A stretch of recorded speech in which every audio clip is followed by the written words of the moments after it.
Eddie, Pod-A-Mania is fucking big and famous now. Yeah. So I have a list of demands. Demands? Dyl-mmandments. Dyl-mmandments. Dyl-mmandments. Got you. Number 1, Pod-A-Mania blimp. Gonna be tough. Do it. Okay. Dyl-mmand.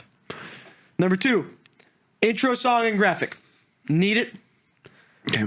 We have a friend who's done the show. Maybe make a call. I don't. This is your job. I'm making Dyl-mmandments. It's my garage. Dyl-mmandments. Number 3. Why the fuck aren't the memberships open? We've had 500 subs. Thank you for 500 subs. Why aren't the memberships open? We've been planning for as long as... We should open up the memberships, right, guys? I agree. I'm going to start calling these the Dyl-mmandments.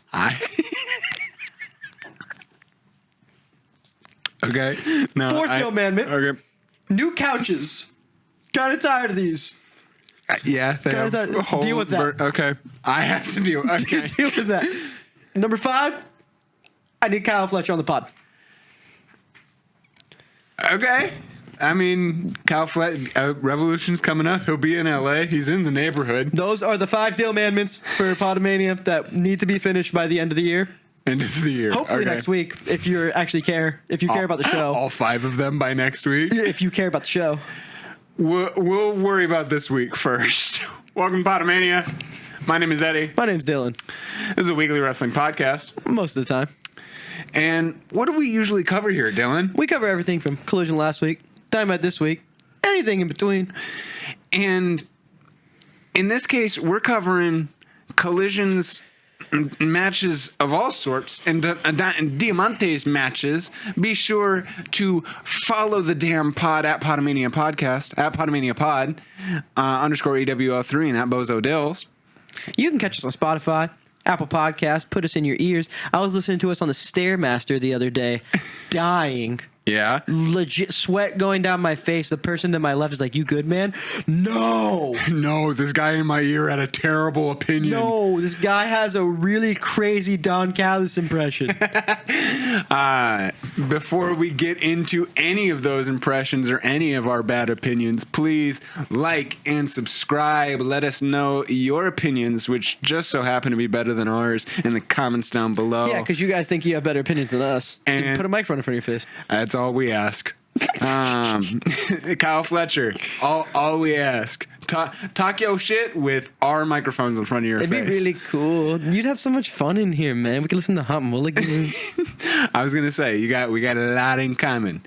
Little gym freak over here, Hot Mulligan fan. Dude, I'm not gonna lie to you. Me going to the gym is straight up because of the protovlogs. Somebody asked if I've been watching them. The protovlogs, dude. Watching him get in the gym and just like talk about his mentality about wrestling and like the way he looks at getting in the gym as much as he can. Yeah, it was inspiring. So I myself am starting by the end of next year, the end of 2027. And okay, I want to be as jacked as Kyle Fletcher. Giving a 2-year, okay. People are going to hold you to that. The first year, you're not going to see that big of a body transformation. Well, because you're you, yeah. Because I'm not in Kyle shape. Fletcher. I'm not 6'4". You're not the Australian demigod. But I want to get big. Yeah, I know you want to get so big for me. I want to get so big for them. I do think that like the I haven't personally watched the proto vlogs, but is it kind of along the same lines of like, I mean, the Celtic Warrior workouts inspired me back when those first started and like gave me inspiration for like some of those like boxing routines that Aleister Black does. Like Dave Bautista is a pretty good, I don't know if he actually got onto the Celtic Warrior workouts, but besides the point. Dude, before we move on, the women do some crazy fucking workouts, dude. Like Sol Ruka. Yeah. Insane. No, she put Sheamus through the ringer, yeah. All the women have. Like, dude, name any woman that's been on Sheamus's Celtic Warrior workouts, and they put him through hell, bro. Yeah. It's crazy. No, burger after burger after burger does not feel good after what those women do. He will not want to eat burger no more. I wanted to eat a burger as we get right into Saturday Night Collision. Saturday Night's all right for fighting. MJF, though, is not all right with fighting in a Texas death match. He goes, this show's not starting. Funny on production, you gave the 5, 4, 3, 2 point. No, bitch. He did that for Collision and Dynamite. Big Hebrew coming out. I'm not going to let this happen. I don't want to fight in Texas death.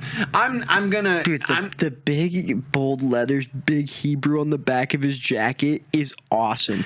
I'm calling on Little Hebrew Tony Khan to come out and reverse this decision because I'm not fighting in a Texas death match. Calling Tony Khan Little Hebrew. I think I'm never gonna call him by his name again. Tony Khan. Nope. Don't back down. I'm just Never back down. Never what? never Give up. give up. There I was we gonna go. say never prosper. But yeah, Kevin Knight came out basically saying, all you do is bitch. I said, bitch. You said that though? Yeah. I said that to the Triple B World Champion's face, and I called my shot as the two-fly Kevin Knight. I want that world title wrapped around my waist. He calls this shot. Big Hebrew gets a little pissed off. He goes, oh, you think you're the big shot? You're calling the matches around here. Fine. You'll get what you want on Wednesday, not in front of the idiots here in Colorado. Yeah, wherever in Colorado. Yeah. He had to give his little cheap shitty city pop. But that was a fun little way to start Collision. I like that. I enjoy, like, especially when you know that both of those shows that week came from that audience and like basically kind of crossing that fourth wall of being like, hey, no, this is not two separate productions. I don't like what happened just 10 minutes ago, even though we did a stage reset. Crazy. Yeah, I mean, absolutely fired up for that match, which we'll talk about later on tonight. But they did start off Collision with, pick the members of the Don Callis family taking on Death Riders No Moxley. Yes. So that was Claudio Castagnoli, Wheeler Yuta, Daniel Garcia, and Pac taking on Roppongi Vice, friend of the show, Rocky Romero. Show a picture. Trent Beretta coming back from injury, and Josh Alexander, Yush Alexander, and Lance Archer, and SmackDown vs. Raw legend. Yes, sir. And the guy with too much aura, dude. Why is he always there? He's swagged out. Me when I put a little chain around my pit bull because I drip out my pets someone's too. putting chains around people. We'll get to that later. And they may or may not be excited about it. I don't think so. This match, it's nothing too different from what we've seen from any of these guys, to be honest. Oh man, another Death Rider Don Callis family multi-man match. Yeah, like that. Like I get it. It's fun to see Roppongi Vice. It's super fun to see friend of the show, Rocky Romero, in a match for the Don Callis family. I still stand pat that we reminded him that he was in the Don Callis family because he looked shocked when we told him, and now he's been there back-to-back weeks. Dude, it's just a coincidence, but no, I feel like we did. He went up to Don Callis. He said, "No, the people like me, man. I'm someone's favorite Don Callis fan. They need me on TV, dude." They care. Honestly, though, it's good to see all 15 of the kids getting involved in matches over the last couple weeks. Yeah, especially, as much as I gave shit for it later on, Hechicero versus John Moxley, any of his defenses for that title or even the Eliminator matches have been really good against the Don Callis family. Mox even has approved of some of these teachings and lessons that they've taught the Death Rider family. Like Yuta took after him in this match where he bit Archer's hand. So wild. Mox on commentary just goes, "That's smart. That's smart. You should bite people." I like that. Me, Mike Tyson both agree on that one. They do. To get out of the ring here. They are traveling all throughout the arena with all the action. They get near the announcer's desk. He mocks the action, kind of scares Excalibur. Moxley even asks if Excalibur is scared. He's worried about him just by the expression on his lips. Dude, he's so funny, man. When these people play serious characters, you forget just how funny they can be. Well, right? I mean, even I was paying attention to a lot of the Don Callis and Moxley. Don Callis tries to be funny. But on commentary, I feel like they are trying to make them crack. Oh, yeah. They're trying to make Tony Schiavone and Excalibur crack. 100%, dude. Because even Nigel McGuinness gets into it with Moxley and kind of just says like, "Hey, Mox, is there a weakest link in the Death Riders, and why is it Daniel Garcia?" Well, because Nigel McGuinness and him have had graps. They've gone back, and that actually, I mean, going back to when we first started watching, good callback for that. But I mean, it was a fun match. Claudio and Josh Alexander get into it with they're running European uppercuts between Josh and Trent between the two corners. I used to hate Josh Graps, and now I love Josh. I don't know what changed in us. I think we joked about him enough. The Josh Graps are actually fun to watch now. Yeah, I mean, we gave him a chance. I think we talked shit on him enough where we were like, okay, maybe we're being too hard on him. And he liked the reel, it's a little bit of everything. He liked the reel. I genuinely, it's something that I wouldn't make fun of you if I don't like you. So Josh Alexander, even going up for the CMLL world title, I would love to see him turn his back against the Don. Imagine his rebellion storyline against the Don Callis family. Everybody thinks you look stupid, Don Callis. I have the headgear. You look stupid. Yeah, you look dumb. And everyone's like, Yosh, you still wear the headgear. Josh Alexander does, help Rocky Romero with a lot of these interferences and a lot of the work that they try and get the upper hand between. Gets that massive uppercut ending that sequence. Rocky Romero, massive running knee to Wheeler Yuta, trying to end the match. But, Lance Archer chokeslams Wheeler Yuta, damn near out of the beanie. Dude, he's so bald. So great. I love how bald he is. I hope he stays bald. Well, that was that was the first time in the match, because I think that was they were hoping the little sock he had on the entire time would stay on, but literally the impact of falling was so aggressive. knocked the beanie off of his head. So awesome. So even Mother Marina tries to step in and ward off the giant from SmackDown vs. Raw 2011. Lance Archer damn near sets her up in a razor's edge position. I was like, let's go. Let's go. To absolutely we've been talking about intergender matches recently. That match, a match between Lance Archer and Marina Shafir would go nuts. I'm actually so dead ass. I'm in. I think we're just fiending for an intergender match. I think that's what it is. Some non-bullshit ones. Yeah, I got more comments to say about what they've been doing about that recently, but just do something serious with that.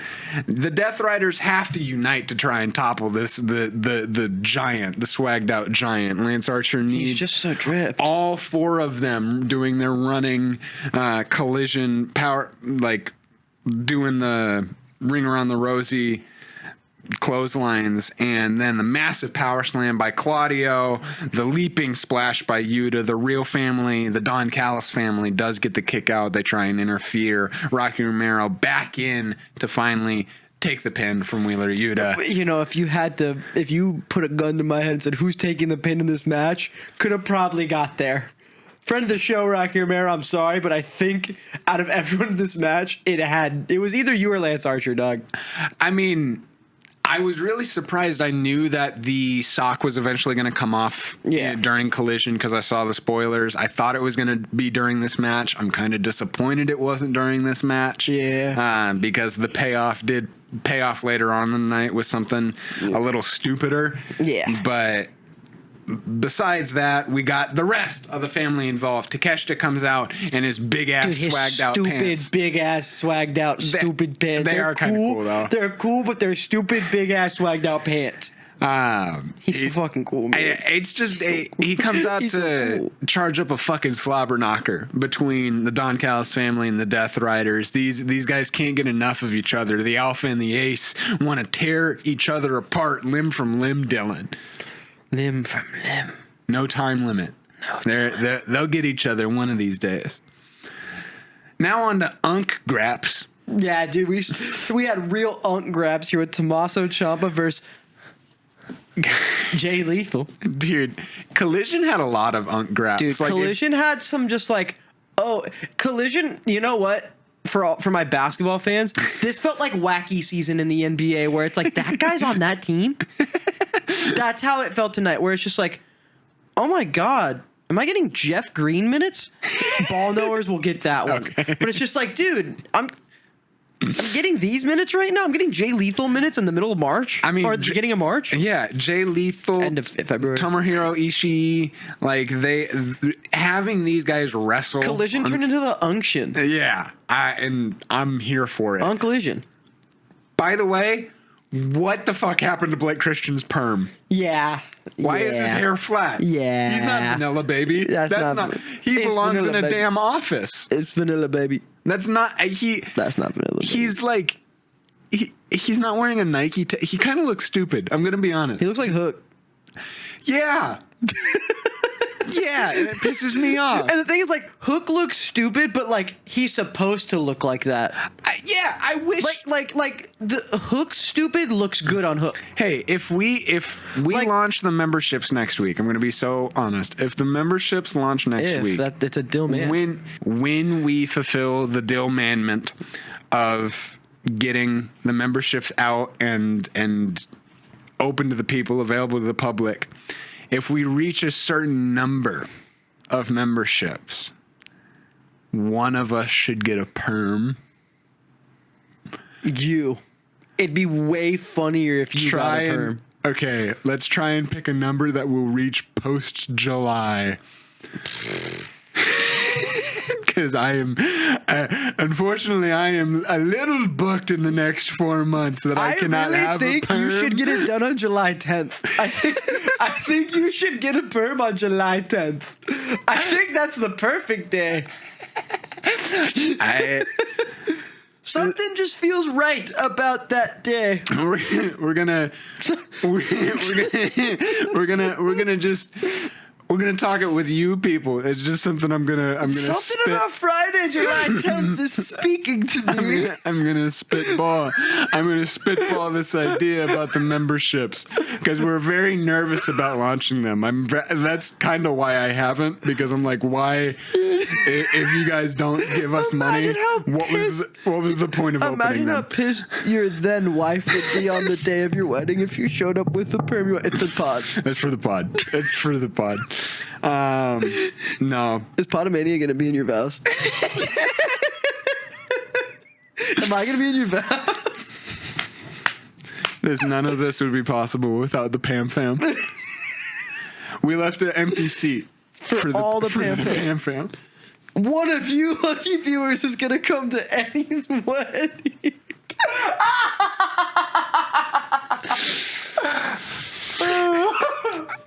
I missed when this was a weekly wrestling. This is a weekly wrestling show most of the time, and we are off course. That's why they love it. That's why they love us. I want to talk about Unclision. This is classic Ungraps. Like I said, Jay Lethal in the big 2-6. Dude, he's moving slow. Yeah, it kind of makes me a little sad, especially when I don't know how old. Can you quickly look up how old both of these men are? Over under 36. Ciampa or Jay Lethal? Jay Lethal over under 45. Okay. Ciampa over under 38. Jay Lethal's 42. And I want to say Ciampa's 36 because we've already looked this up, I think. But Jay Lethal is 40. Okay. I was way over. I said 45. Damn. Tommaso. I feel like Ciampa's old as dick. Yeah, he's 40. They're both 40. Okay. He's 40! Post Stephen A. LeBron edit. You know the clip I'm talking about, right? And he's 40! Who was on drugs? Dude, the Lamar Odom clip's crazy. And he's 40. Yeah, both these 40. One of them looks visibly more 40 than the other, and I'm not going to say who. One of them looks more visibly winded, and I hate saying that about Jay Lethal. I hate to tell you, it's Jay Lethal. It's because he has that high. He's partially a high flyer. He hasn't grounded himself enough. Because I was like, why do I like seeing Ishii later? Is it the same issue? Because he doesn't move slow. It's not the same. No, it's different. He has the strong style. It's different wrestling styles. Ishii's fine how he is because it's strong style. He's trying to hit you hard, and when an old man hits you like that, you're like, oh, that's old man strength. Mm-hmm. Jay Lethal, I remember him as this like technical movement, like the Jay Lethal I know, and I don't know much, but it's like, oh, this guy was moving. This guy was having graps, and it sucks, but also like he's probably not wrestling nearly as much as he was, and not at all. And Collision and AEW have been traveling so much that Aussie, LA, like they've been going so back and forth. Like, of course, your Jay Lethal minutes aren't going to be unbelievable, but it's still nice to see him get out there and get these graps. And it wasn't a bad match. I think it takes some skill, especially like to have a good match of like Jay Lethal versus Tommaso Ciampa, and to have Tommaso Ciampa still look as good in a slower paced matchup. This is the first time he's kind of slowing down a bit since his debut. This is if we're looking at all of his matchups so far, this has been the disappointment. Yeah. And even then, the disappointment is still better than your favorite's best match. Yeah. Because it's against Jay Lethal. There was a moment during this matchup because they go out to the outside, they mess with the commentators, and they bounce each other's heads off the table, where I've never had this thought before, but you work in sports production. We talked about it a little bit last week, but they toss full-on human beings, and I can't imagine how stressful that might be to be that close to the action. Like baseball and football commentary are in their little sports box. Basketball, you're on the sideline though. Basketball, I've had guys diving to get save a ball, and they're coming at you, and you're just like, well, all right. No, dude, I was calling softball at Azusa Pacific University a couple days ago, and this girl got a hold of one, and it was coming to deep. We're in right center field, and I'm like, that ball might hit my laptop. It looked like it was gonna come down, and I was like, and this school is not gonna pay for this laptop repair. And so I put my hands out, and then the girl in center made a running catch, and I was just like, oh wow, I'm in the action. Yes, I'm out of the field to play, but if a girl gets a hold of one and hits a bomb right now, I have to make a play to save my stuff. I mean, and that's probably how they feel. And that's stressed. I can't imagine. I mean, especially back in the day when Vince was in the old commentator's ear, but having to focus on either what's happening in the ring to show that you're actually doing the color commentary for the match, or your little monitor, and then you always see them pick up their iPad or pick up their notes to protect themselves. And Excalibur at one point, I think. The body catches on one of his cables, and during the playback that I was watching, I hear the panic in Shivani's voice because he's casually trying to do the audio check without being like, Excalibur, does your microphone work? Yeah, it's weird because for sports production, a typical sports production is a little different, but my director talks to me and he'll tell me what's going on, but we have our mute buttons and stuff. So we have callback button, which is directly to the director, and we have a mute button, which is just overall can't hear anything. And we use it so much. So it's I hear my director, Peter, friend of the show. I love Peter. He's my favorite director because he'll be like, hey Dylan, I'm pulling up stats. and like will let me know. That's what a director is going to do. With wrestling, it's a little different because Tony Khan's going to want you to hit key points, and Triple H is going to want you to hit key points as like a commentator. But they're in your ear to let you know, hey, this is what's coming up on the screen. Like, hey, this is what we're looking at. Hey, replay in 3-2. Like, hey, here's your replay. Like stuff like that. Yeah, replay. More than anything, the matches coming up. What do you need to promote? That kind of thing. Yeah. I understand that. I just like. I can't imagine how stressful it'd be to be an on-field reporter, have your equipment get messed up, and then like Tony Schiavone, as they're getting back from commercial or what I could tell, like still has that panic of like, I'm not sure if Excalibur microphone, like Nigel's back and he's back, but he's like, I'm not sure if Excalibur's on. I have no idea if you can hear what he's saying. Like, I think I've had that happen one time where my broadcast partners just wasn't getting picked up, and basically you're just told don't address it. Yeah. Just don't. Just act like he's not talking right now. And like that's what you have to do until stuff gets fixed. You have to act like nothing's wrong, because you can't let the audience know that your production is failing. And it's not failing, but it's like, hey, the production is not going 100% right now. Like, you're not really going to say that. Yeah. So it's hard. It's such a weird it's such a weird niche thing that like I understand fully. So like I was watching that part of Collision, I was just like, been there. Been there. I would, and when you're the worst person to be in that scenario is Excalibur. Oh yeah, like because if you're the director, you're pissed, right? Because like, you feel like a dog shit human being. Like I didn't get out of the way enough. Yep, that's on me, and it's like it's not on you. But you're like, I'm the reason this production's not going well. Fuck. Oh, million voices in my head telling me it's my fault, and then your mic gets fixed, and it's like, we got Yuta. We want Yuta back in action. It's like, huh? I'm supposed to just lock in? Yeah. And he does. Excalibur does a really good job, like, locking himself back in and locking and getting us talking throughout the action. But it just, it was just something that I thought of. These guys put on a show. Ciampa, post-matchup, calls out Fletcher, really wants to get Silvy back, or Pinky. Pinky now. Does it make Don Callis the brain? One of them. I mean, Okada or Takeshita. I don't know which one Fletcher will choose as. I mean, as you saw on Wednesday night, him and his best friend might be double champs. Might be. Well, you don't know yet. You don't know. Keep watching. Keep watching. They're double champs. They're best friends. You know what you do know? The inspiration. The inspiration claimed the Brawling Birds tried to take their thunder and don't have the balls. I was doing it with you. I'm not gonna leave you out on that. They don't have the balls to take on the inspiration, so they better either step up, step back, or step aside.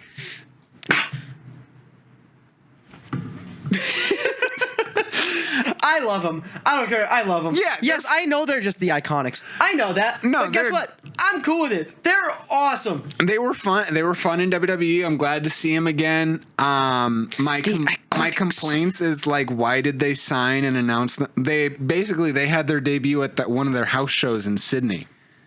Perfect place for them, though. It's the Aussie thing. But like, new superstars signed to your company and you're debuting like. This was their grand debut, and then later on, that was their grand debut. Brother, it's the inspiration. They're not gonna get a fucking full Danhausen coming out of the box. Danhausens. But like, come on, guys. I don't know, man.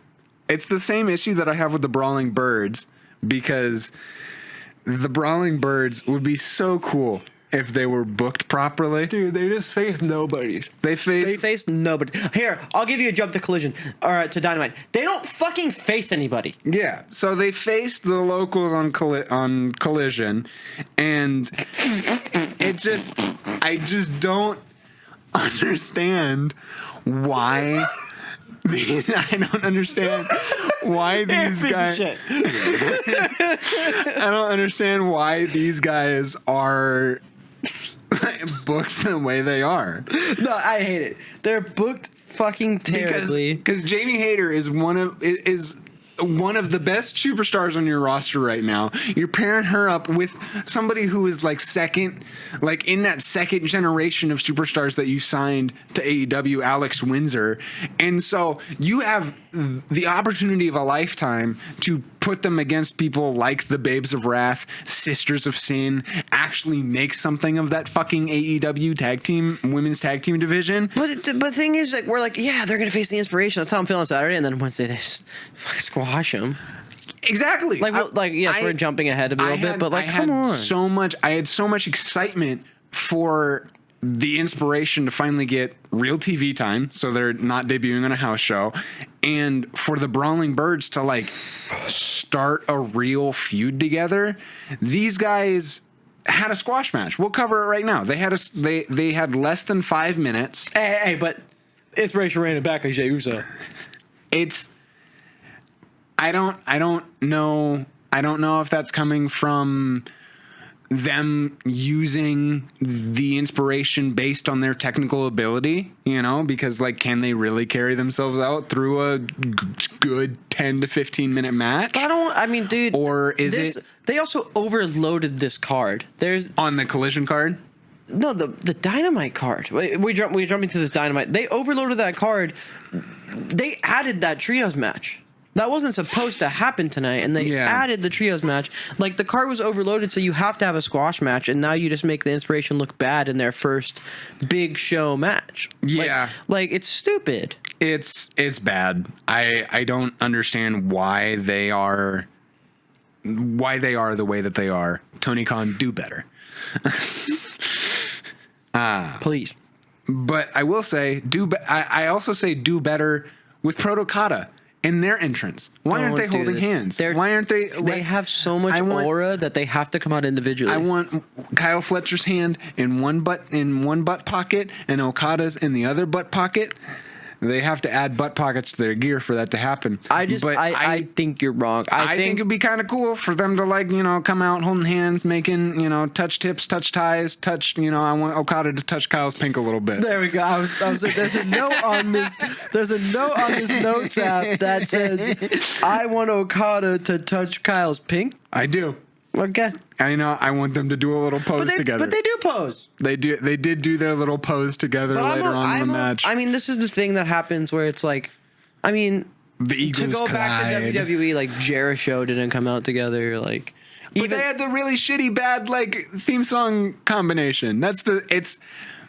Don't even get me on Jericho. I've been watching Wrestling with Regrets, like guest hosts revisit, and he's like, Jericho are like one version of characters on Raw and another version of characters on SmackDown. Dude, and it was crazy. They were like a comedy act on one and a super serious, scary tag team on the other. It was hilarious.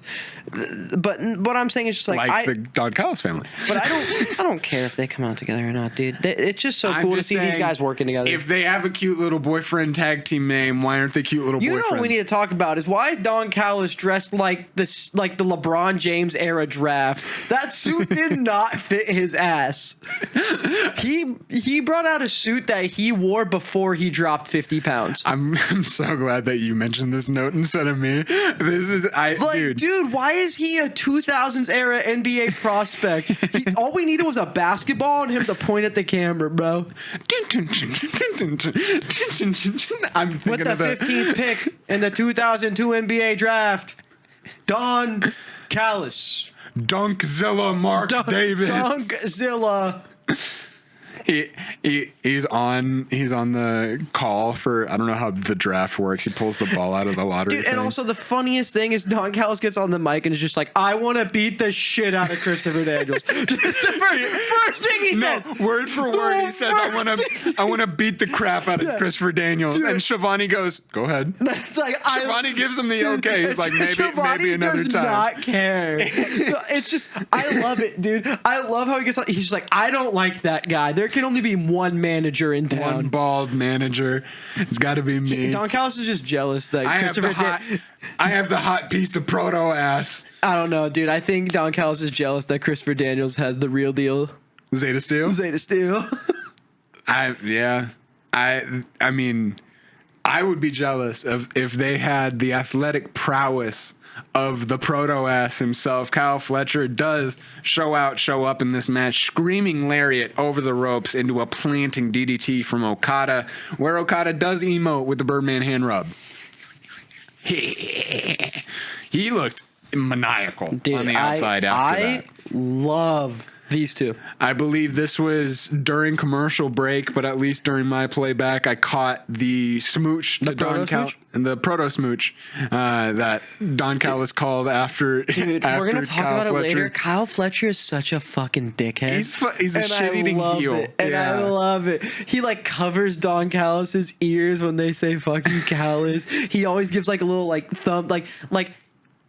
You can take the boy out of Australia, but you can't take the shithousery Australian out of the boy. If you've ever been friends with someone from Australia, you will know what I'm talking about. They are all shithousers. Like they have to just make a joke out of everything, and everything has to be funny.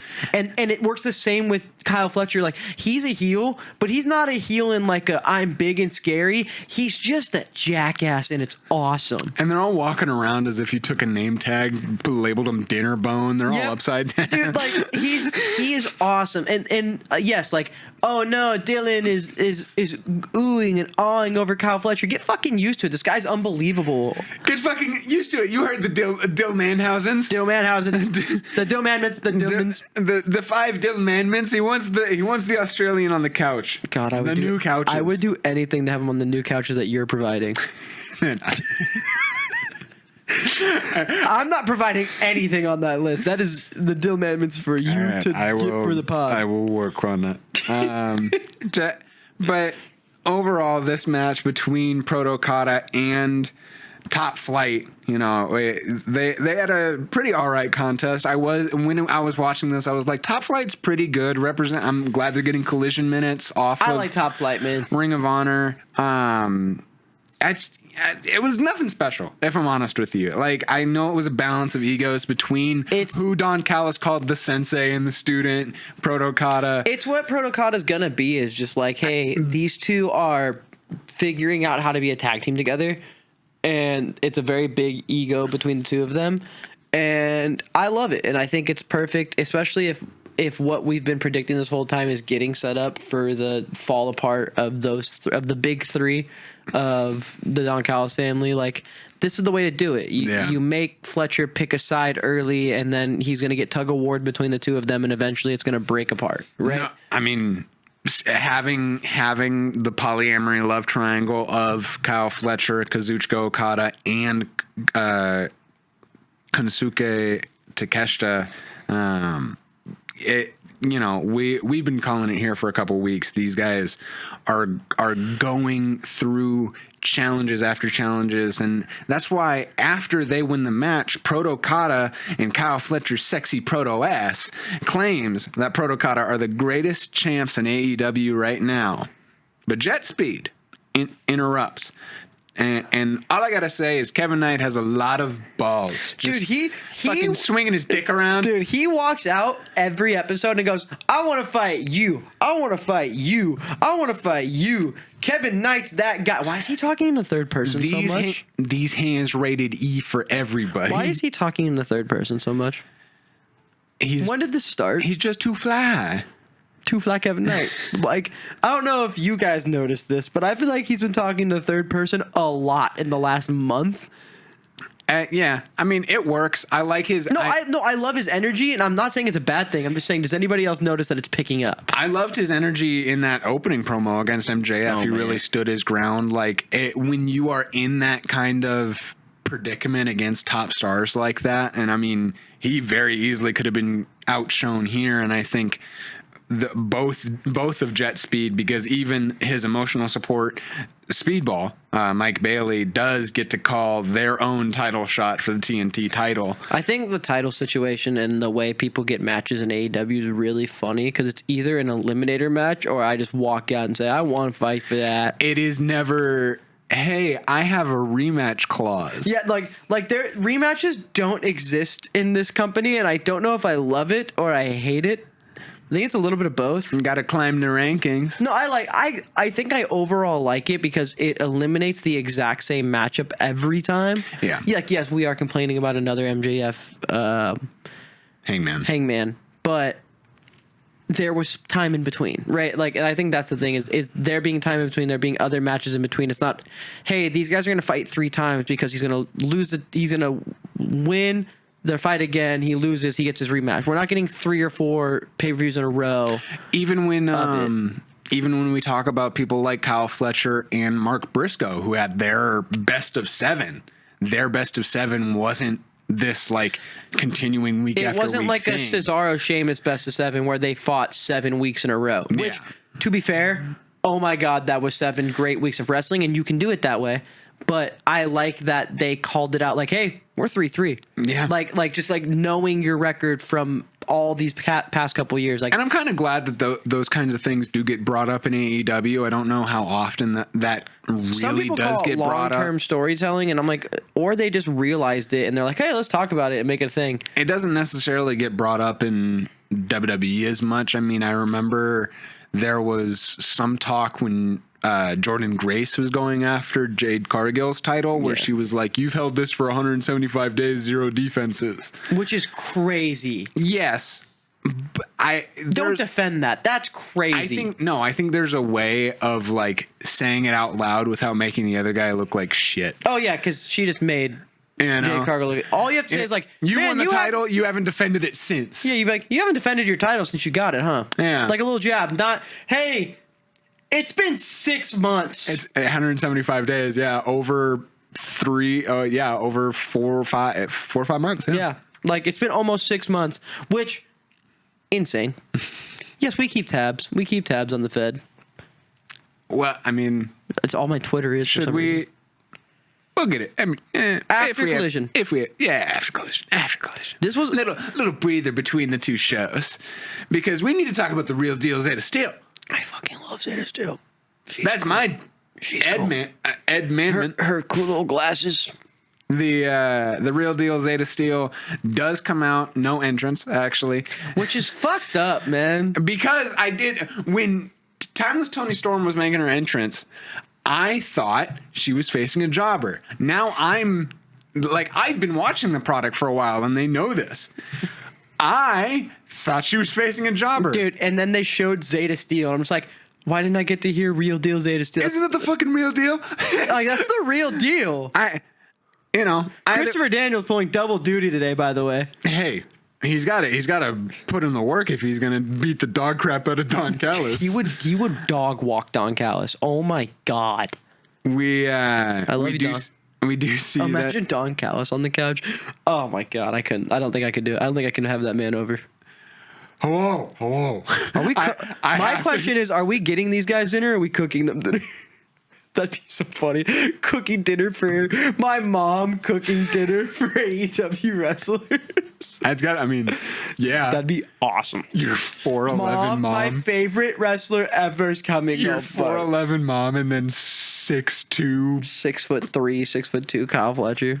Hello, nice to meet you. Hello. That was British. That was British. But either way, without that was dishonorable. But there was honor in this matchup, this one-on-one between 5 minutes. Toni Storm and Zeta Steel. Followed the code of honor, which was very nice of these two beautiful young ladies. But you know what's not very nice of them? This lasted less than 5 minutes. 3 minutes, actually. It lasted 3. Whatever. Why would they do that to Zeta Steel? Because Tony Khan, be so fucking for real with me. What do you have against us? What do you have against Zeta Steel? What do you have against Christopher Daniels? Having him walk out twice? He's trying to get his steps in. It's absolutely ridiculous having Zeta Steel, the real deal, Zeta Steel, be fodder for Toni Storm, someone who's been floundering in the mixed tag team division, and the least you could do is give her a good one-on-one match when it's one-on-one women's wrestling. And this is how we find out Wheeler Yuta's bald fully. Like Like, that's the payoff of Zeta Steel versus Tony Storm. This could be such a cool little... It's disrespectful to Zeta Steel. It could have been a legit good 7-minute match. Yeah, that's what I mean. Like, these guys aren't getting the opportunities, and we'll get to it still later on with the inspiration. Like, these guys aren't getting the opportunity to actually work their wrestling muscle. I think Zeta Steel, when she has an opportunity like this against a Tony Storm, let her have a match. Like, this should be like a spot, like a bigger deal than it was. You know what I mean? Like, having Zeta Steel, like pick local talent if you're gonna do the less than 5-minute thing. Don't pick somebody that like is actually on Ring of Honor. Like, you could have had such a dope idea of like Zeta Steel calling her shot, being like, you know what? You were once a women's champion. I'm the real deal. I'm with like, and she could get like a minute of offense out of the 7, right? And then Tony can dog walk her after that. But like, let her get a little offense in. And this is not to say it was a complete squash match, but it just like having it be like less than 5 minutes, you can't tell that it was even. I just think is that fair to say? Yeah, like, it's just stupid. 3 minutes or 4 minutes of split offense for the both women. Aren't they? No, it doesn't look good. It's stupid. And you know who else doesn't look good is Hook, dude. Hook looks stupid. Well, Wheeler Yuta does look stupid. Wheeler Yuta arguably looks stupider than Hook, but Hook does claim to be looking to expand the ops. He wants, you know. Why hasn't he worn those Marty Supreme jacket yet? Hook. Where's the Marty Supreme jacket? And you bring it'd be so crazy. He was like he was on like a back lot of like a shipping harbor or like a port. I was like, you're not gonna find wrestlers. Why are you looking for wrestlers where like people who do shipping crates are? That's why I say he's dumb.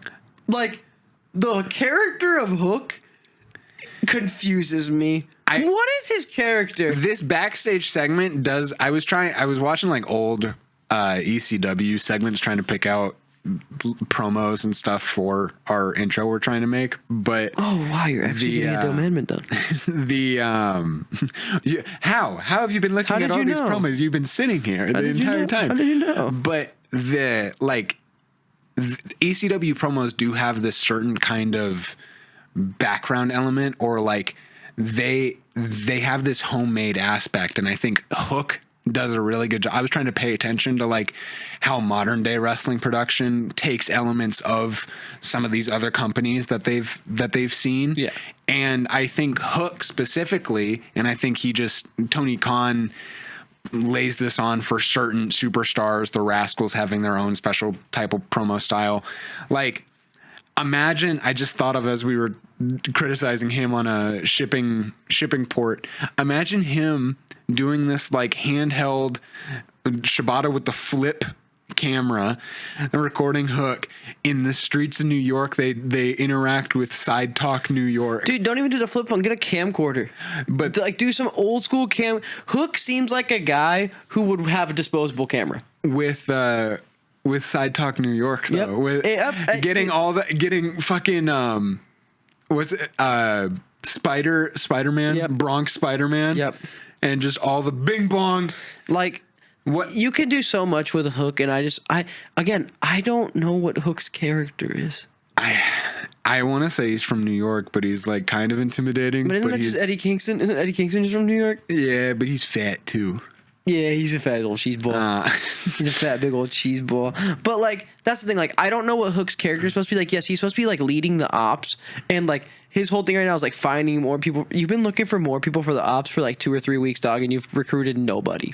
I mean, he's being picky, and I think when it comes to who he can actually consider, one being Anthony Bowens. Anthony Bowens. Sorry to tell you. Anthony Bowens, he does find the pride of pro wrestling on this shipping port, basically saying that they've been friends since the beginning of AEW. Who better than the former tag team champion, the former Trios tag team champion, and the pride of professional wrestling himself, Anthony Bowens, being the next killer of the ops. All right. Cool. Is that an appropriate, like... I thought we were gonna get a bigger splash here.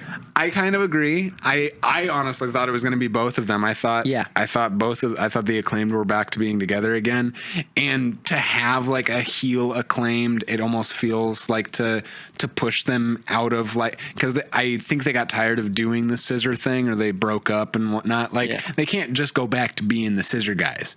So they could, but they don't want to. Having the Acclaimed be like this special undersection of the Ops, and just like be the angry tag team in the Ops. Imagine being imagine Joe they comes actually back. Use scissors and they just like stab and like Joe comes back and he's like, oh, I have these two badasses who are gonna kill for us. Like that's dope. Yeah. But I don't know. I get it. I'm not. This Ops storyline almost means nothing to me right now. It's just not important. They haven't made it important. I mean, at this point, it is pretty much nothing. It's just I do want to just talk about what Hook is up to, which isn't much. I like Hook. I mean, unlike the Sisters of Sin, who has been repeatedly, impressing me with their matchups. Your notes piss me off, man. Why? You're so hung up on this protokada entrance, dude. Because Sky Blue can teach her damn boyfriend something to make an entrance with a tag team partner, man. Like, the Sisters of Sin were holding hands, looking scarier than ever. The Sisters of Sin have a bit of swag about them, more swag than protokada, if I'm honest. Okay, you're saying they have more swag than protokada. Did you see Kyle Fletcher's walkout gear? He looks sick. They probably do have a little bit more swag as a collective. I think I can give you that. But individually, they don't have that swag. Neither of them go, bitch. So... Sisters of Sin get good offense against these Goliath of women, because the Sisters of Sin did take on Chris Statlander and Thunder Rosa.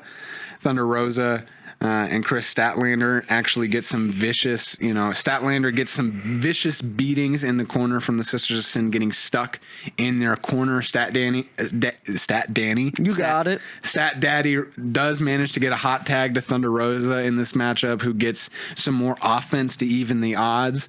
At multiple points during this match, the tag team chemistry of the Sisters of Sin makes it very difficult for Statlander and Thunder Rosa, but they do end up getting the victory.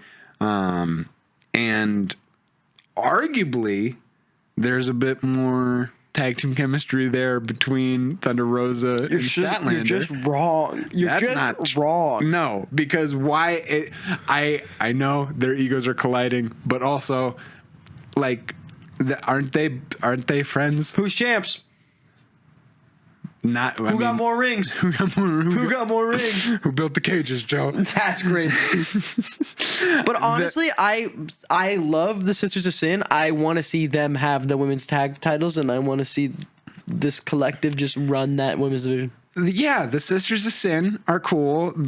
I want them with the tag team titles. The Babes of Wrath are dope. That's what's so crazy to me, is what we've seen with Mega Bad, with Sisters of Sin, with the Babes of Wrath, and the Brawling Birds. There are multiple teams here where Tony Khan can put on crazy matchups for the AEW Women's Tag Team division.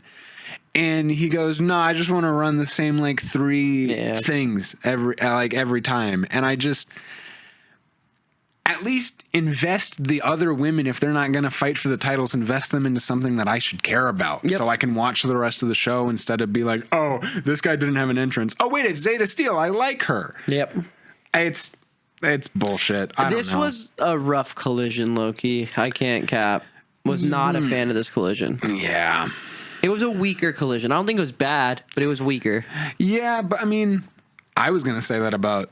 out of the two shows, Collision was my favorite. Dynamite was the weaker one for me. I mean, I was saying it for sure. I didn't think this was a great week of wrestling. Yeah. Like, this is the weeks of wrestling where we have to like come up with a title where it's like, dude, what are we gonna title this video? That's what's crazy. It's like, I mean, AEW put But at least you can title it like protokada plus Mark Davis are champion. Like there's something to put from the episode. Like last week was tough. There was like nothing. Well, that was tough about the last like 8 weeks or so. There was 8 weeks between the like something important in AEW happening and then Revolution, and I'm like, okay, we had the crazy title where we were able to say WWE fans watch AEW's most violent show yet. We haven't had a week like that, you know. And I'm not saying that I want to clickbait and trick the people. Oh, come on, dude. We're But you guys kind of eat it up. We are like 50 plus weeks in. We're like at 50 weeks of a wrestling show. They know. You guys kind of eat it out of my hand when I Shut up. Anyways, Thekla comes out and claims the AEW women's division belongs to her after the two dumb bitches in the ring are company's past. Yeah.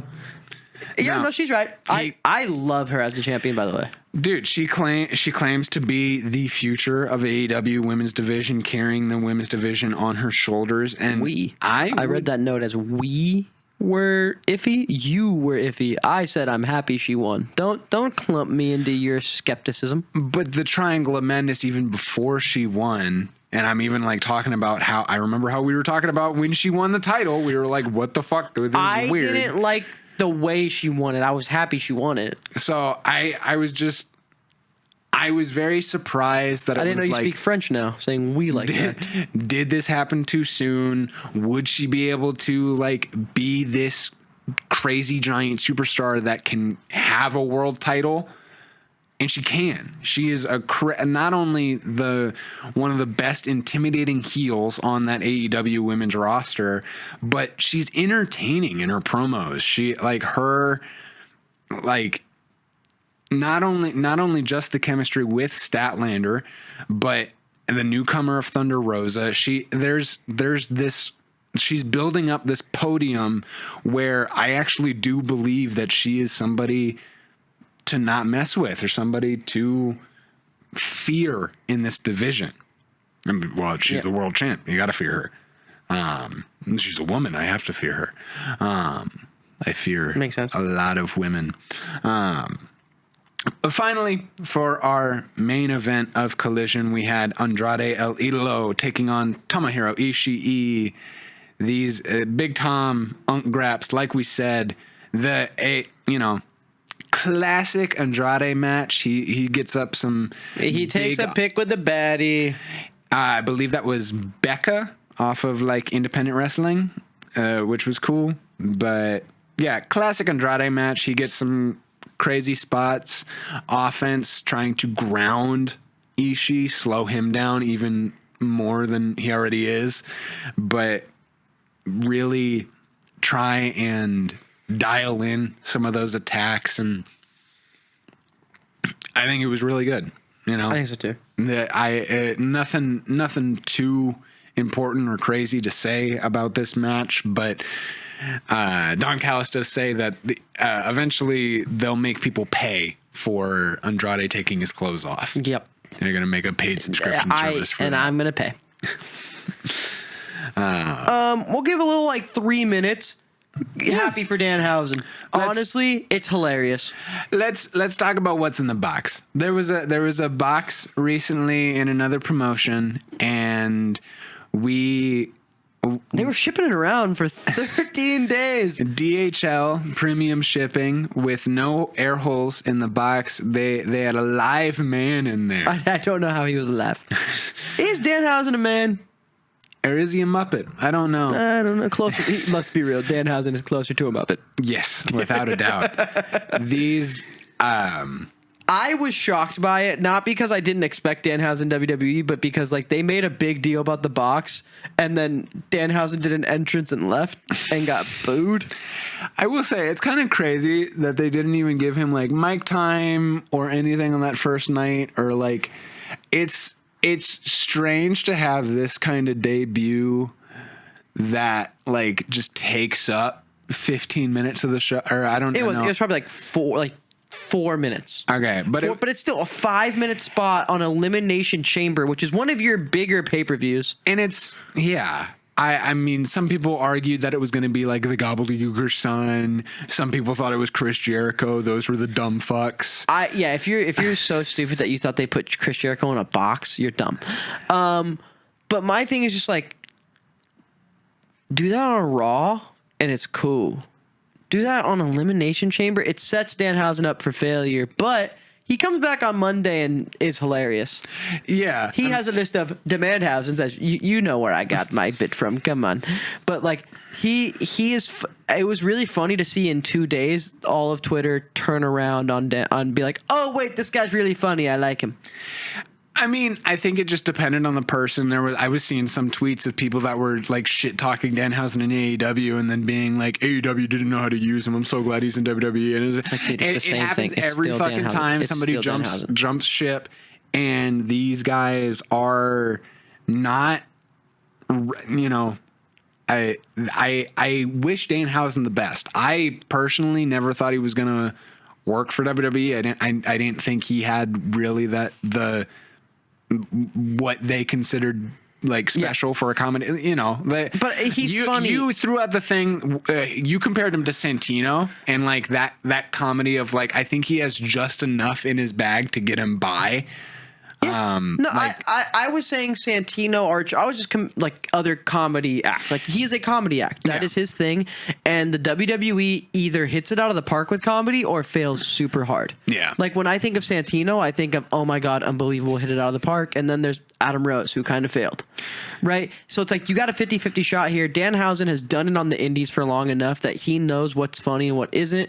I think the curse working the first night was really interesting. Like, because I feel like in AEW, the curse was a thing, but it wasn't a thing. It was like they really pick and chose their spots with the curse. I think it'd be really funny if in WWE all the scary characters were fearful of this comedy bit of the curse, because it actually works. Yeah, like I'm not saying that he needs to go out and curse someone every week, but like when he does it, they lose.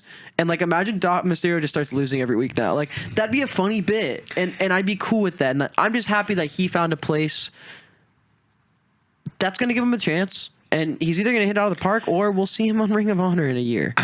Like that's what the nature of the business is, and that's what the nature of the beast is. And a comedy act like that, I think, can work on AEW TV if they do it right.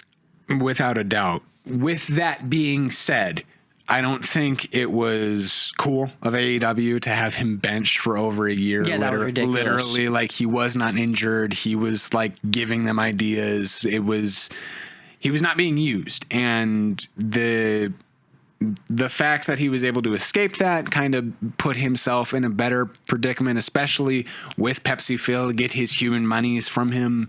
I think we're in for a really fun ride with Danhausen being in WWE. Isn't it? You know what I just realized? That the only time we're going to have a little WWE segment every week, and it's just going to be Danhausen, isn't it? Our little 3 minutes of Danhausen shit fuckery, and then we move back on to Dynamite. We'll see, yeah. If he's still funny. Like, that's the thing. The reason I want to talk about it is because it popped on Twitter. Yeah. He was funny, and I'm really happy for him that he found a place that wants to use him, and hopefully they continue to use him correctly. Yeah. And I think we can go into Dynamite now. Really. I mean, not much else to say about that product. I didn't watch Elimination Chamber, so I did. You know what I did watch? I did watch Dynamite. So I watched a little bit of Chambers. You watched more of Dynamite though. You watched it with me. Yeah. David Finn. So we're watching. So we watch. I'm going to Vegas tomorrow. We are filming this on a Wednesday instead of Thursday like usual. We're watching Dynamite together, and somebody comes out with a shillelagh and starts beating people up. And Eddie goes, "Oh, it's David Finlay," and I go, "Is that Finlay's son?" And Eddie goes, I think so. Probably. And it was. I Google it and I go, oh shit, it is. And he's hanging out with Gabe Kidd and Hangman 2 Electric Boogaloo. Clark Connors. You said the main character from Max Payne. I was just saying any video game. He looks like a basic main character from a shitty video game. Yeah, all of New Japan War Dogs are in All Elite Wrestling. We So had cute. 100 Proof Clark Connor and Gabe Kidd take a loss against Darby Allin and Orange Cassidy. I'm kind of sad that Orange Cassidy is stuck in this stupid, dumb vortex. Stupid, dumb. Yeah. Even the fact that he has his, like, mom, Tony Khan, checking in on him and being like, honey, how are you? And he's like, I got squeezed. Tony Khan, Tony Storm. There we go. His mom, Tony Khan. His mom, Tony Storm, came in and be like, you got squeezed? Are you okay, honey? Are you okay, honey? No, I got freaking squeezed. Mom. Damn, that happens. But yeah, cool. Isn't it crazy that we saw Shillelagh and went, Finley's kid? Weren't they like, yeah, we're the War Dogs and we like to fight, and we were like, they fucking said They fucking said the thing. He's a Finley and he likes to fight because he's a Finley. He's an Irish guy. Dude, it's crazy. You just skipped over the MJF versus Kevin Knight match. I wanted to get this out of the way. I wanted to get the funny bit out of the way because that was a seriously good match between Kevin Knight and MJF. Yeah. So moving on to actual graps, we did have MJF versus Kevin Knight in a AEW World Heavyweight title match, and Kevin Knight, although he's been big dick swinging, he's kind of been delivering. Yeah, it's kind of like you call him out like, you don't have that big of a dick, and you're like, you have that big of a dick. Just like he's like, you're claiming to have all this dick. And then he whips it out. You're like, oh, you do. You do have all this dick. No, we've been saying it for weeks. We can call up spots from the match if we wanted to, X, Y, and Z. What we can say is it was an MJF match. Classic MJF TV match. Kevin Knight definitely getting hot offense in, and I think just keeping him on this run that he's on, especially if he wants to be this one superstar past a once he's done with a jet set rodeo or done with a jet speed, which he may be after what happened tonight. It's very exciting to see the Jet in this opening contest, but really nothing special. Glad they got it on in this one-on-one match. Really, the fact that MJF is defending his title against somebody new, Kevin Knight getting an opportunity, I think that this was a look into a couple years down the line being a main event of a pay-per-view. Mm-hmm. I couldn't agree more. Speaking of what I would wish to be a main event of whatever pay-per-view, like Bandito and Andrade El Idolo meet before Revolution. Oh my God. In a little... So sick, dude. Yeah. They met backstage with Renee Paquette, basically saying what wrestling meant to them growing up and how much of an honor it would be to face each other. It's going to be a crazy match. And I cannot wait to see it. We had the Brawling Birds take on Inspiration in their debut match. And yeah, like I've been saying this entire time, it's been really disappointing for the Brawling Birds and just their entire run in AEW, really. Yeah, I wish they were doing something more with Jamie Hayter and Alex Windsor, because why else did you pair them up together if not to give Alex Windsor the Jamie Hayter rub? But Inspiration, the Inspiration do serve as good. I knew they were going to lose this match, but I just wish that they would allow them to do something, fight back. It was the same thing with Zeta Steel, bro. I feel like we've been talking about it. Women's matches, you're getting 2 women's matches a night, and one of them's a squash. Yeah. And it's kind of ridiculous. It's not fun to review. It's something we've kind of grown past as wrestling fans, I think, and as wrestling companies. I think when we look on past trends, such as, give women a chance and all these the women's revolution and all these 4 horsewomen, we opportunities. We can go down the list. It's just ridiculous. The opportunities are still the same. It feels like, at least with time given, that maybe there's a better respect there nowadays. They're not doing bra and panty matches, sure, but the women that are not stars yet require time to become stars just like the men do. I feel like but it's like we said earlier, I feel like we're in a weird spot in AEW where they're so all over the place location wise. They don't have all their talent at every show right now. But also, like, I don't want to use that excuse. I want them to put on good product and give these women that are new a chance. It's like when it's a superstar that the name is undeniable, Tony Khan can't stop playing with the new toy. And sometimes he gets the new toy and he's just like, they're funny. I'll throw them in there for 2 minutes. Yeah. And it's like, come on, man. Like, we are better than that. We deserve more than that out of the women. I mean, and think about how disrespectful this is to the inspiration. I feel like if you are not, I don't want to give him that big of a rub of being like, they're Luke. Imagine benching Luca. Imagine different. Way different. But like, imagine trading a player to your team and then immediately being like, I just wanted a nice guy in the bench. The Knicks just did that. Man, we just got Jamie Sohan for free because the Spurs cut him, and then but the thing is, this 19-year-old kid was just unbelievable and outplayed him. Yeah. But it's like, who on the card in the women's division outplayed the inspiration enough for them to not get minutes? You didn't give them a chance to get minutes, bro. And then people on Twitter are gonna be like, oh, I mean, they're not really doing anything. It's like, yeah, because they are first of all, they are a comedy act. Let's be honest. Like, they are there to be funny. But just because you're there to be funny doesn't mean you can't put on good matches. Orange Cassidy was a bit for years and became a good wrestler. Yeah. You can be funny and be a good wrestler. That is allowed. And give them 5 to 10. Yeah. Why are we getting 2 or 3 minute women matches? And then the thing is, I'll be like, yeah, the women don't really get that much time. So I'll be like, what do you mean they had 2 or 3 matches? Yeah, that totaled 20 minutes and 15 of it was the title match. Yeah. It's stupid. Almost as stupid as the match. We skipped over this. We thought it was just a Hangman Adam Page promo. Hangman Adam Page also pulled double duty tonight.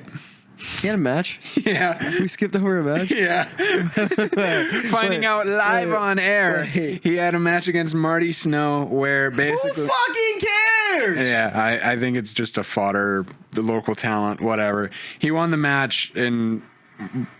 I'm not giving you an overview, but he had a promo after the match basically saying, but in Texas Death, I have no conscience. We caught the promo and not the match. That's awesome. That's how fast the match was.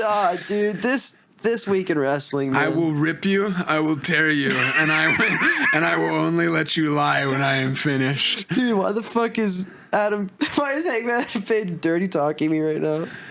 He doesn't care if he shouldn't, but that shouldn't scare MJF because he's the AEW World Champion. MJF already showed he wants to punch somebody in the head with the Dynamite Diamond Ring. So why doesn't he put it back on and come out right now? MJF appeared at the top of the ramp and reminded Hangman that he whooped Kevin Knight's ass and he didn't want to do the same to Paige. Out of nowhere, Paige was blindsided by Fletcher, Okada, and Mark Davis of the Don Callis family. Since when are they friends? And I had that when did reaction. this friendship blossom? I was just like, I didn't think MJF was cool with Don. I thought they were like two different kinds of assholes. Yeah, it's like when the two worst people you know separately are hanging out at a party together, and you're like, fuck, both of you?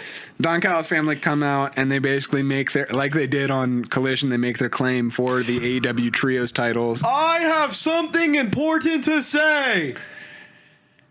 What? What do you want done? My boys, Okada and Fletcher and Mark Davis, are gonna win the Trios titles. It's crazy that it's threw in Mark Davis. And you think every member of the Don Callis family played like a tournament of rock, paper, scissors to get that third spot? I hope so. They just do a melee tournament. Mark Davis is not winning a melee tournament with the rest of the Don Callis family. You're going to say with his big ass hands. He can't fit the controller. Oh, yeah, those big ass hands are not fitting on a GameCube controller. 1. 2. Sorry. Both, like, there's like 3 people in the Don Callis family who cannot hold a Switch controller. They try to grab a Switch controller. Like a Switch Joy-Con. They have to put custom controllers. They have to get like custom controllers made for themselves. Like, By the way, Mark Davis is not winning a Melee tournament in that group. But yeah, it's crazy that Mark Davis got chosen. And then, by the way, this is where my ball knowledge gets exposed. Didn't know him and Kyle Fletcher were in a tag team with Will Ospreay. Thanks for teaching me that during this. That's cool. United Empire. Actually, thank you, Don Callis, for explaining that to me. Yeah. But they actually called their shot for the Trios Tag Team titles later on tonight. Wasn't even Collision. So both Hangman Adam Page and Kevin Knight had to do double duty. By the way, I love that Kevin Knight comes all bandaged up and Hangman's like, yeah, I didn't even have a match tonight. Like, that's how he acted. Yeah. I mean, arguably he didn't. He didn't. He probably just did like 2 buckshot lariats and it was which he did. I mean, I read the overview right now. It was just like grapple, buckshot, over. Yeah. Cool. Fuck you, dude. Lol, Hangman wins. Stupid. The Young Bucks joined us backstage with FTR and made their claim to basically they can't touch FTR. They've made a no-touch policy between the 2 tag teams. Don't touch me. Don't freaking touch me. They want revenge because why did they beat up their family? Why would you touch my family? Why would you do that? Why would you? That's what the Young Bucks are saying to FTR. You touched my family. You beat my family up for no. You pushed my mom. Yeah, you pushed my mom. You kissed my brother. They did do that. They did do that. And FTR's just like, we're FTR. We're the greatest tag team of all time. No, they were actually they were actually funny in this one. Like, it was the first time in months an FTR segment ended, and I went, not bad. Like, dude, so like they have their little conversation back and forth. They're like, 3 of the best tag teams of all time, and we won 2 out of 3 against the Briscoes, so it's just you guys we got to beat. And it's like, okay, cool, they're doing their greatest tag team of all time thing. And then Dax and Cash are leaving, and one of them just goes, you're lucky that we made the no-touch policy, but we did it for the random camera guy, and just decks him in the face. Dude, it was awesome. That's disrespectful. That was so funny. Brandon Cutler, cameraman of the Elite Vlogs. Oh, yeah, the Elite Vlogs. Fuck out of here. He said, not this guy. Punches him in the face. And then the Young Bucks go, Brandon, are you okay? Brandon, are you okay? You good? You good? It's how I look at you when you would like trip while acting. Eddie, are you okay? Yeah. No, they had a fun little segment. And then, you know what? Let's just get over the other FTR segment. Ciampa's out there doing an interview near the ring, and I'm like, cool, we're going to get Ciampa graps tonight. And Eddie, if you... This is so fucking stupid. Renee Paquette joined Tommaso Ciampa down by the end of the ring, and he makes his claim to the live El Paso crowd. I'll get you there. So he goes to the live crowd and he goes, I want to be a top guy, and Eddie goes, FTR come out. Top guy. Oh, should an FTR come out? And FTR's music plays. They do. FTR music plays. They did the Joe Hendry thing. Top guys, we're right here. Top guys, I get top guy. Top guys, I get top guy. It was so fucking dumb. The funniest part too. Hey, we were old friends. I hated you guys. No, my favorite part is one of FTR goes, if you want to be hang out with a couple top guys, and Stoke goes. And then Ciampa goes, stay out of it. And I really wanted FTR to go, hey, don't talk to him like that. Don't talk. I love that guy. Don't talk about that guy like that.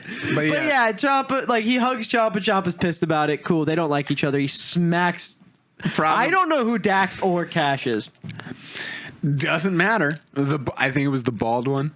I think Dax is the bald one. Yeah, so he smacks Dax across the chest. Dax is the bald one with the funny glasses. With the stupid fucking glasses. Warby Parker. And the thing is, if they came on the show, I would stand down so fast. I would stand down so fast, FTR. But like, smacks him in the chest, just, I don't like you. And that's the whole segment. This was a weird episode of Dynamite. Yeah, Ciampa. I don't know. I don't know what that's leading to. I hope Fletcher Ciampa 2. Fletcher Ciampa 2. Dax versus Ciampa.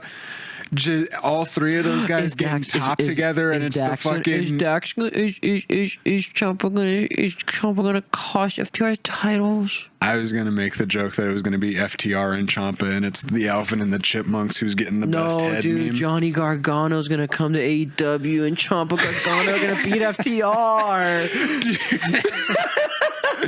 There is probably some dumb fucking schmuck out there that's Dude, I said that, and they went, "Oh my god, yes!"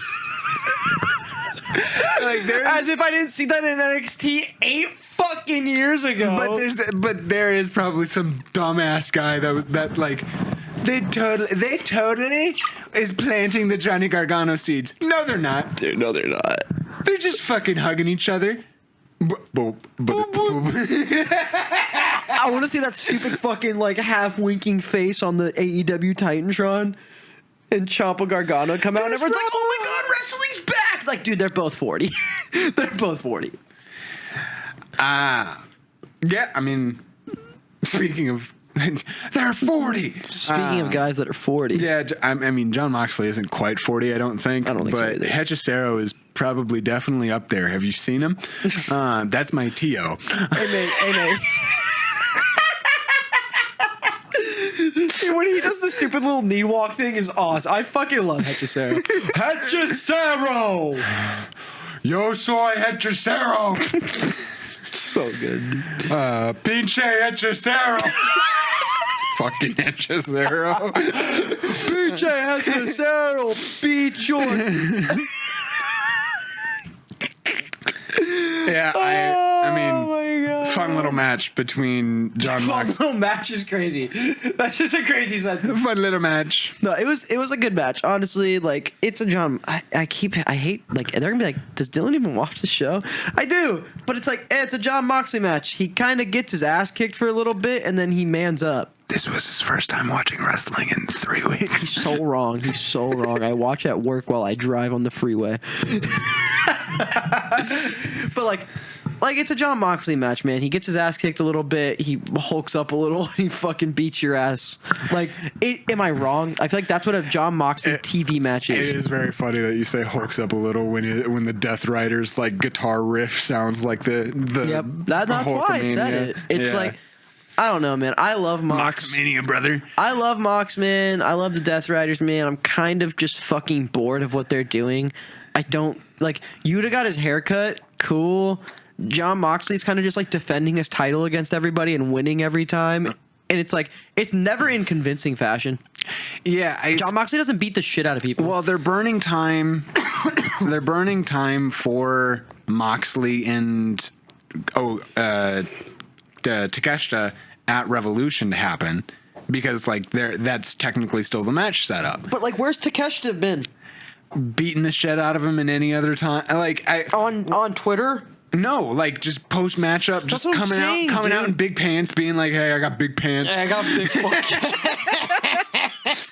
I got big fucking pants. Imagine Takeshita comes out, no accent. Like, I like my big fucking pants. I got big fucking pants on. What the fuck you gonna do about it, Mox? And Mox with his super fucking tight pants. I like tight pants. I'm bald and I like tight pants. I fucking hate your pants. Hate your big ass pants. Fuck your pants. Fuck your pants. But it's like, yeah, dude. Like, it's gonna be a great match, and I'm actually genuinely excited for this match. They have done nothing in the build-up to make me more excited for this match. Sisterhood of the Battling Pants.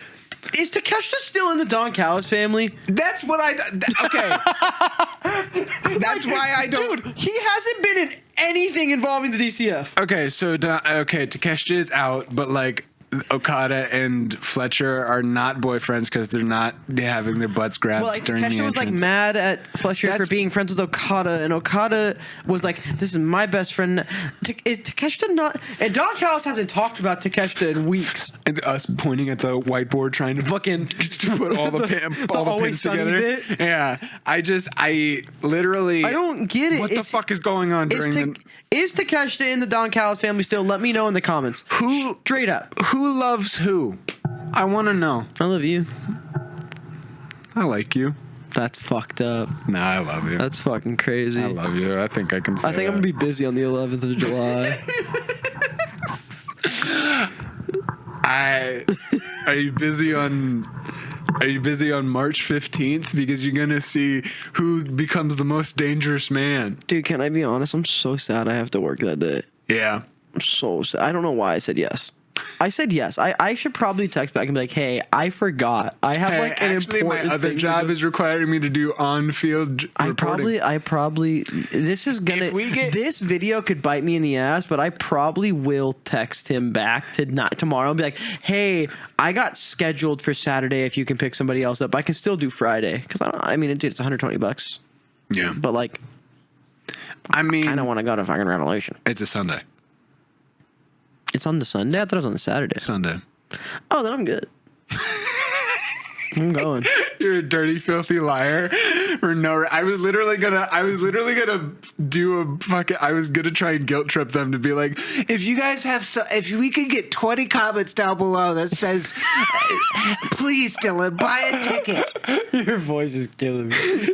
please, we really Dylan, I need you to go Revolution. I'm so sick. I'm suffering from Pod-A-Mania. I'm sick. I'm a pot freak. We have Pod-A-Maniacs at home suffering. They're burning up with Pod-A-Mania. It's clinical. It's super contagious. These guys are absolutely gonna dominate and decide who is gonna be the more dangerous man. Brody King versus Swerve Strickland. They have a little promo battle, and Swerve Strickland.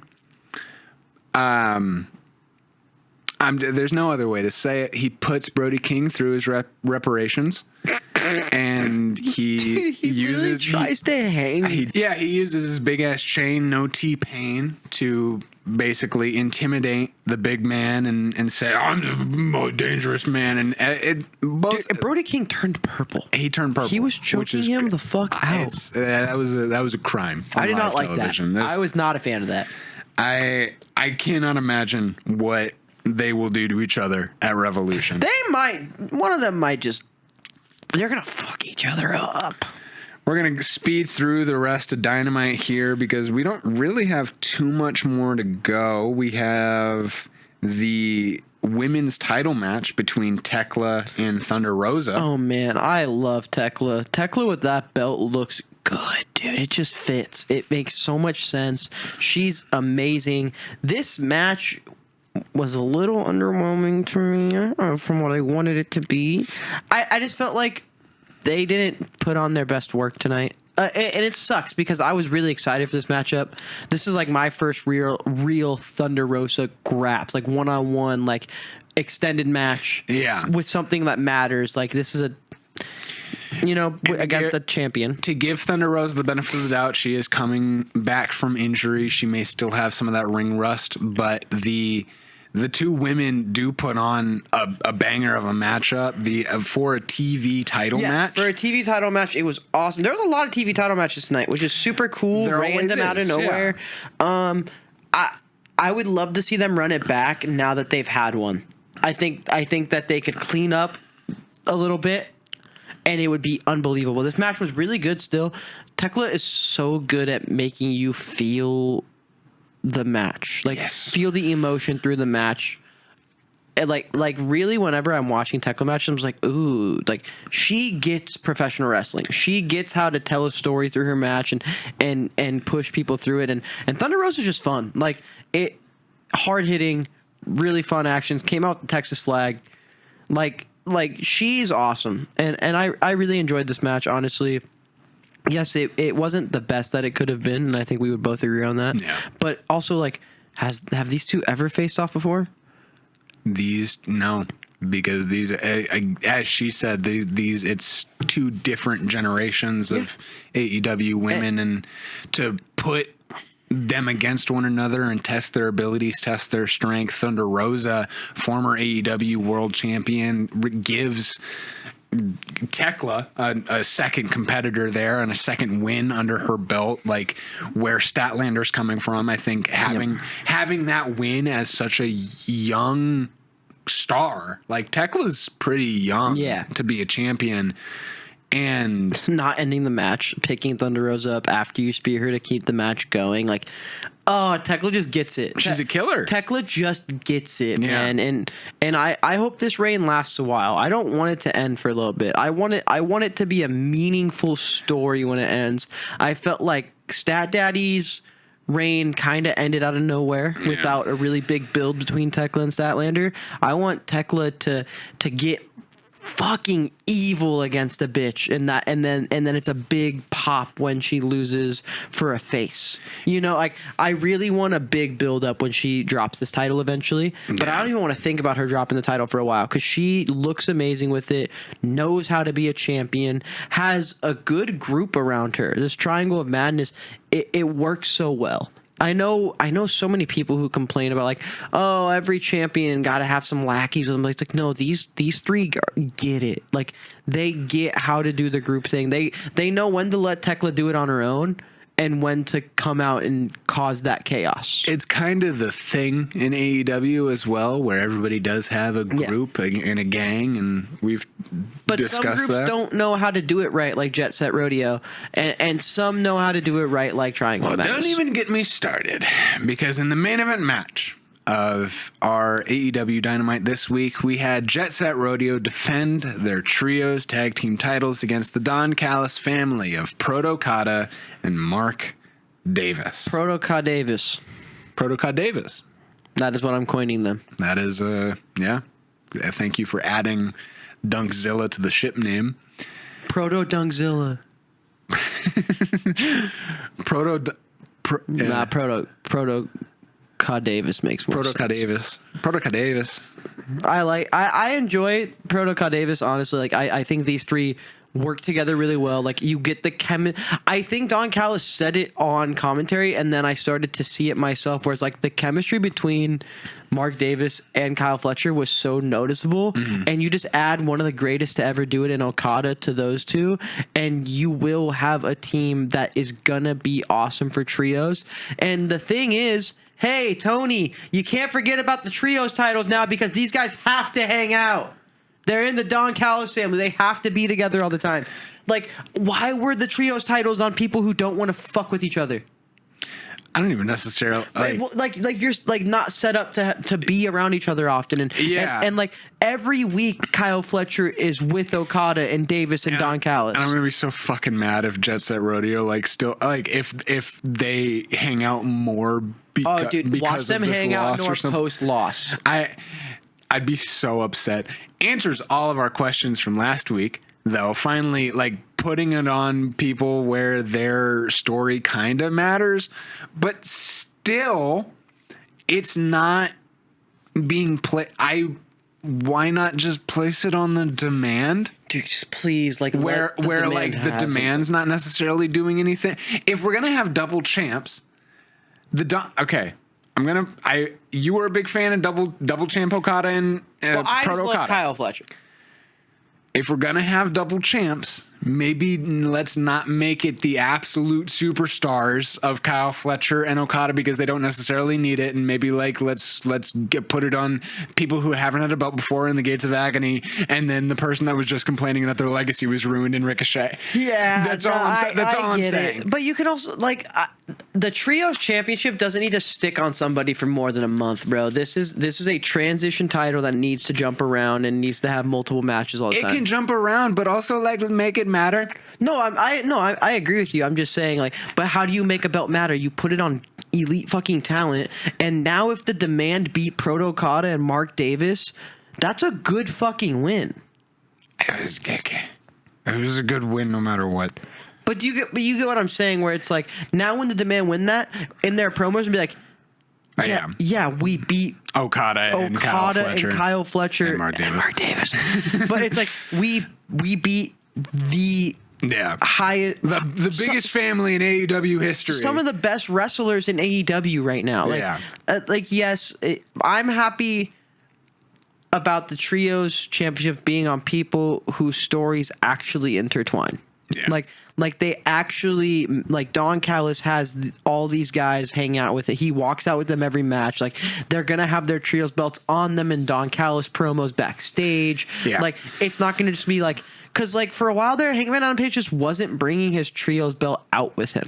Yeah, and then, like, the other people were just holding their titles without the other champ being there. And it's like, who are you champions with? It's weird. It was just weird. Because, like, when the Ops had it, Joe ain't going nowhere without his boys. Yeah. And, like, Don Callis always has his guys with him. Yes, Kyle Fletcher will individually ask, like, hey, don't help me tonight. Like, but it's like, hey, Don Callis family's supposed to help each other. Like the trios belts when it was on the Hurt Business. Like, they are literally only hanging out together. Like, put the trios belt on a group that actually is a group. And I think that's what they did here. I think this was the safe call. If you like, I do want the demand to get it, and I think the safe call is to give it to these guys and let the Don Callis family raise the stock of the trios belts again, that where the Ops had it. Because I feel like, yes, we did shit on the Hurt Syndicate, or is the Hurt Syndicate or Business in AEW? Yeah. Syndicate? Business? Syndicate? Hurt Syndicate. When the Hurt Syndicate had it, the Ops had it, the trios belt felt more important to me. Mm-hmm. And then it kind of fell off. And now I think you can put it on a group here and elevate that belt again to where it matters if they do it right. Like, yes, it's on two champions that are going to have to defend their other belts. Yeah. But this gives an excuse for Kyle Fletcher to be in more matches, and you can push storylines through these trios matches where Ciampa might have to team with FTR. Like you can do that funny thing where it's like, oh, I have to team up the people I hate because I hate Kyle Fletcher more. Yeah. Or you can have the demand in beef with the Don Callis family now, and it's seeing new things. I didn't even think of that. Like that probably why they planted that stupid fucking seed earlier. Yep. I mean, it's gonna be good. I'm trusting that they, the stock is raised. I'm not 100% mad at it, but there is some disappointment in it, if I'm being honest. Yeah, but my boy Kyle Fletcher's double champ now. Double champ. Kyle Fletcher, double champ. I hope that the basically these titles and the way that they lose it, basically cost them the family. They've finally that's what I think is gonna. I think Takeshita is gonna cost them the trios belts. Yeah, and then it'll be like, what the fuck, man? I hate you. And then, but Fletcher will see it as Okada lost it, and then it'll be a thing. And then Don Callis will be like, no, guys, we have to stay together. We're a family. And then Kyle Fletcher goes, fuck you, Don. It's crazy because the only person who's probably going to stay with Don Callis is Kyle Fletcher. Fuck you, Don. Fuck you, Don. Fuck you. That first one was was crazy. Yeah. I know. I try. I try pretty hard, but it's like I think that's the road we're leading down, and I'm excited to see it. Well, all roads lead to home, and home is where the heart is. Where the fuck are you going with this? Thanks for watching.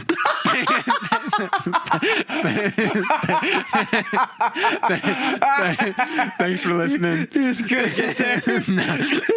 Thanks for watching. Thanks for listening. Follow the damn podcast at Pod-A-Mania Pod _EWO3 and at Bozo Dills. You can catch us on Spotify, Apple Podcasts, in your ears, in your car. Don't forget to like and subscribe as well.